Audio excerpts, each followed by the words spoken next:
Proses pemulangan nakar migran asal Klungkung terus dilakukan secara bertahap. Total sudah sebanyak 310 nakar yang dipulangkan dan kini sudah berkumpul dengan masing-masing keluarga.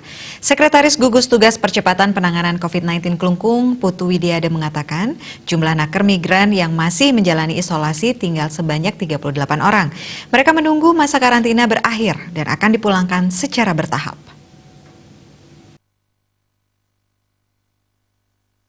Nakar migran yang masih dikarantina 35 diantaranya laki-laki dan 3 sisanya adalah perempuan. Mereka tidak bisa dipulangkan sekaligus karena berakhir masa karantina oleh pemerintah sesuai tanggal masuknya. Kalau dulu karantina 14 hari, sekarang karantina hanya 7 hari.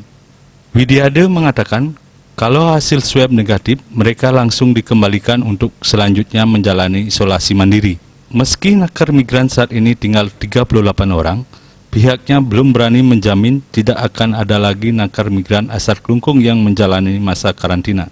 Sebab setelah ada yang dipulangkan, selanjutnya ada pula yang masuk lagi.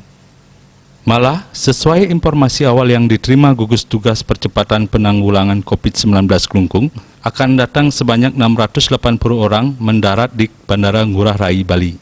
Sebagaimana informasi dari Gugus Tugas Provinsi Bali, belum diketahui dari jumlah tersebut berapa orang yang merupakan nakar migran asal Klungkung. Sesuai dengan protap, proses seperti biasa akan dilakukan untuk memastikan mereka tidak positif COVID-19 sebelum menginjakkan kaki di Klungkung. Bagiarte Bali Pos melaporkan.